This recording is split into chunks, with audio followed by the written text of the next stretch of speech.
Hello everyone and welcome to another Star Wars figure review. Next up for you today we're going to be taking a look at one of the more controversial figures from the Clone Wars line so far, and that is this guy here, Clone Commander Stone. Now the reason that this guy's caused quite a bit of uproar amongst the collecting community is the fact that Hasbro have seemed to have taken a few steps backwards in terms of the Clone Trooper sculpt. As you will know, most of the Clone Troopers from the Clone Wars line have had super articulation, whereas this guy, not only does he suffer from a new sculpt, but he also suffers from a lack of articulation. He is nowhere near as articulated as his previous counterparts, and I really do not know what Hasbro were thinking when they made this sculpt, because it's just really bad. If they'd have come out with this one before they did the super articulated clones, then it probably wouldn't have been as bad. But considering that they've got us hopes up with all the super articulated clones that they've released so far, to take a step backwards and just completely ruin the articulation of the clones is a massive error by Hasbro, and I really can't understand their logic in doing it. But he is a good figure. I'm not going to completely rip it to shreds. Before I get on to the review of the figure, I'm going to give you a look at the packaging that he comes in.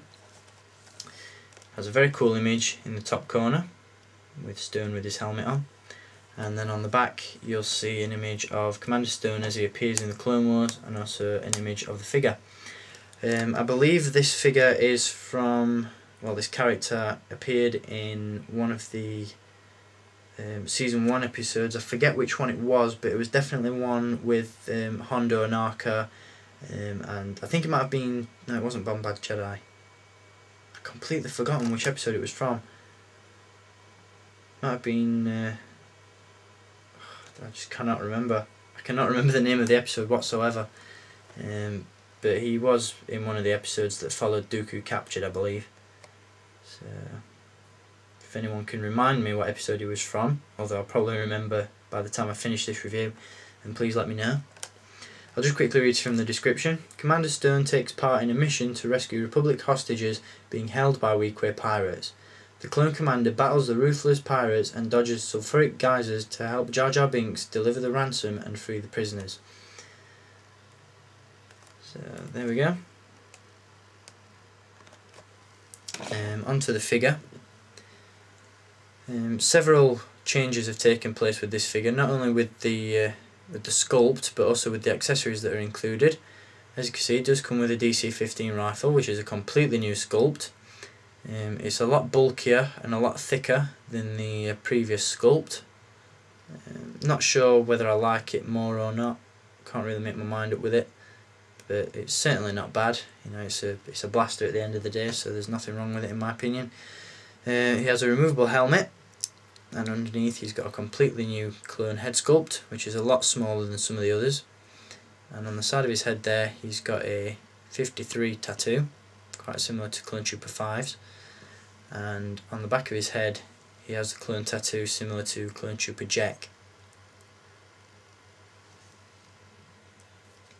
The helmet is a nice fit, it's not too hard to get on or off.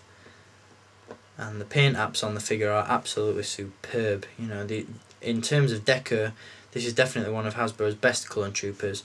It's just a shame that it's been applied to such a terrible sculpt. Articulation wise, this is where it gets a bit bad. He has a ball jointed head, ball hinged shoulders, but there is a catch to this.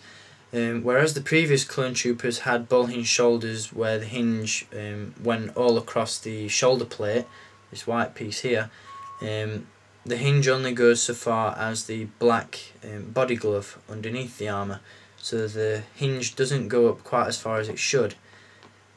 He also has ball hinged shoulders and swivel wrists as opposed to ball hinged ones, which again is a massive step backwards. He has a swivel waist, no articulation in the torso whatsoever, and as you can see it sticks out quite a bit, but it's not too bad.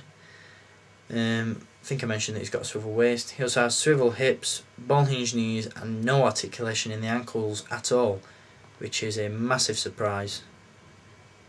And it also makes this guy a little bit more difficult to stand as well. He also comes with two DC-17 pistols, which can be slotted in holsters on his belt.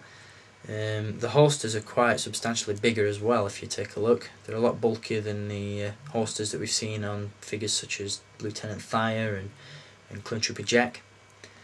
As you can see as well, the Clone Trooper stance is a lot closer together, and the legs are a lot thicker as well.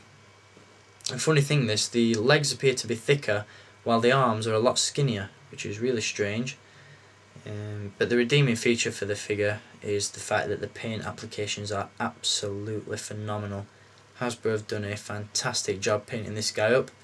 As you can see, he's got the Senate emblems on his shoulders there. Absolutely fantastic paint. Really great deco on this guy. And in terms of colour scheme, he's definitely one of my favourite clone commanders. So, a decent figure. If I had to give it a rating out of 10, I'd probably give it about a 7, because it's just above average, but obviously it loses a few marks due to the fact that Hasbro have taken several steps backwards in terms of the overall clone sculpt.